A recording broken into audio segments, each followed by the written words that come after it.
اعوذ باللہ من الشیطان الرجیم بسم اللہ الرحمن الرحیم. جماعت 8ویں گورنمنٹ UPS کرالا گنڈ جماعت 8ویں. اور آج کا سبق ہے ہمارا جابر بن حیان فادر آف کیمسٹری.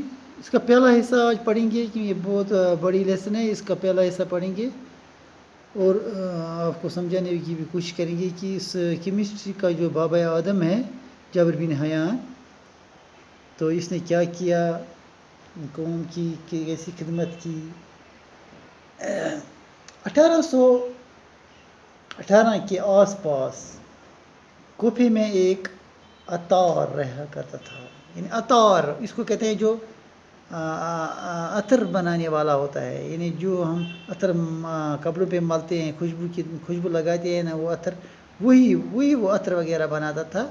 کوفے میں ایک عطار تھا. تو 1818 عیسوی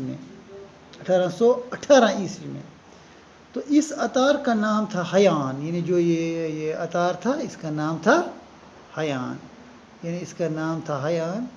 تو جب اس کا نام حیان تھا تو یہ وہاں کوفے کا رہنے والا تھا. اور حیان کے ہاں جو حیان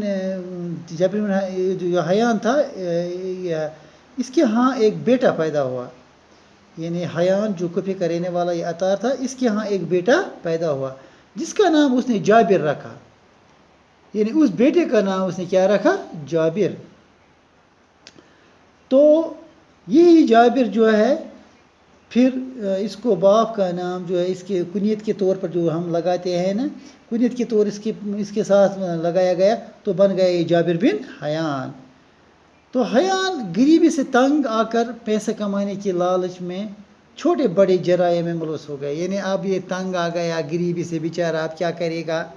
تو اب یہ پیسہ کمانے کے لالچ میں اس نے چھوٹے بڑے جو جرائم ہیں ان میں وہ ملوث ہو گیا. یعنی اب یہ ان میں ملوث ہو گیا، اب یہ ان کی طرف راغب ہو گیا، اب یہ چوری کرنے لگا، اب تھوڑی وہ چھوٹے جرائم کرنے لگا. تو جس کا نتیجہ کیا ہوا؟ بالآخر حیان اسی جو حالت میں یعنی جرم کی حالت میں یا اسی حالت میں یعنی غریبی کی حالت میں انتقال کر گیا. یعنی اب مر گیا. اب جابر کی تعلیم و تربیت کا سارا بوجھ اس کی غریب ماں پر پڑا. یعنی جو اس کی غریب ماں ہے، اب سب تعلیم و تربیت کا بوجھ جو ہے وہ اس کی غریب ماں پر پڑا. اب اس کو جابر کو پڑھانا تھا، جابر کو اچھی اور اعلیٰ تعلیم دلوانی تھی. تو یہ سارا بوجھ اس کی ماں پر پڑا. تو ماں نے کم سن جابر کو کوفے کے باہر گاؤں میں بیچ دیا. یعنی کوفے کے باہر جو گاؤں ہیں ان میں بیچ دیا ماں نے، کیونکہ کوفے میں جو ایک شہر تھا وہاں پہ اس کے پاس اتنے وسائل نہیں تھے وہ اس کو وہاں پڑھا سکتا. تو پھر گاؤں میں اس کو بھیج دیا وہاں پڑھانے کے لیے. گاؤں میں اس سے معمولی تعلیم میسر ہوئی. یعنی جو گاؤں ہیں وہاں پر اتنے انتظامات نہیں تھے، لیکن وہاں پہ تعلیم تھی، لیکن اس جیسی نہیں تھی جو کوفے میں تھی. کوفہ تو شہر تھا، وہاں پہ اعلیٰ تعلیم تھی، اور یہاں گاؤں میں معمولی سی تعلیم تھی. وہاں پر معمولی سی تعلیم اس کو دلوائی. البتہ جابر کو مزید تعلیم حاصل کرنے کا شوق تھا. یعنی اس کو مزید تعلیم حاصل کرنے کا بہت بےحد شوق تھا، اس لیے وہ کوفے واپس چلا آیا. یعنی پھر واپس گیا کوفہ، اپنی شہر پھر واپس گیا کوفہ. پھر وہاں کیا کیا؟ وہاں پھر اس نے مدرسے میں داخلہ لیا اور مروجہ تعلیم حاصل کی مروجہ تعلیم یعنی سکولی تعلیم حاصل کی. جابر سے ماں کی غریبی دیکھی نہ جا سکی. جب جابر نے دیکھا کہ میری ماں کتنی غریب ہے، دیکھو میرے لیے کیا کیا کرتی ہے، تو اس کو بہت دکھ ہوا. تو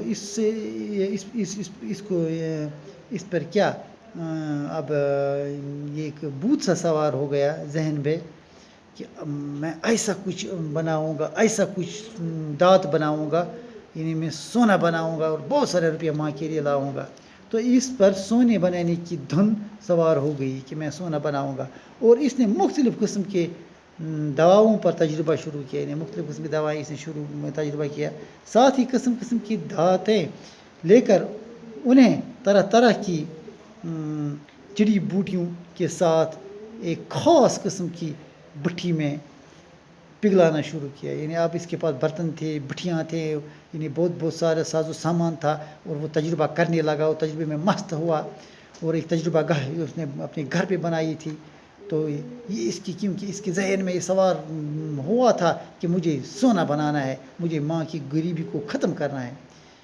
دیکھیں کہتے ہیں اس کے گھر میں جو بھی برتن تھے وہ سب اس نے تجربے کے کام میں لائے، اور اس کا نتیجہ کیا ہوا، جو تجربے میں وہاں جو برتن نکلتے تھے وہ تو صحیح ثابت رہتے تھے، اور جو نہیں نکلتے تو ان کا نقصان ہوتا تھا. لیکن پھر اس نے بہت سارے اس کے برتن ضائع ہو گئے ان تجربوں میں، لیکن جابر نے یہ نہیں چھوڑا. جابر نے کیا کیا، اس نے کیا کہ چلو میں جو تجربات کی ہے اس میں کوئی زیادہ مطلب فائدہ تو نہیں پہنچا مجھے، لیکن اس نے نہیں چھوڑا یہ تجربہ کرنا، اس نے اپنا یہ شوق جاری رکھا. اور پھر اس نے کیا کیا، اس نے ہمیں بتایا، اس نے کچھ تجربے ایسے کیے جس میں انہوں نے بتایا کہ ٹھوس چیزوں کو بخارات میں کیسے تبدیل کیا جاتا ہے، جس کو ہم کہتے ہیں سبلیمیشن. اس نے ٹھوس چیزوں سے ہلکی لطیف چیزیں حاصل کر کے انہیں دواؤں میں ملایا. اسی طرح اس نے دواؤں کو محفوظ رکھنے کا طریقہ بھی ایجاد کیا، یعنی دوائیں کس طرح محفوظ رکھی جاتی ہے وہ بھی اس نے کیا کیا، ایجاد کیا، جس کو ہم سبلیمیشن بھی آج کہتے ہیں. تو یہ طریقہ ہمیں جابر بن حیان سے ملا ہے. تو آج اتنا ہی پڑھیں گے، کل اس کا دوسرا حصہ پڑھیں گے. تب تک کے لیے شکریہ.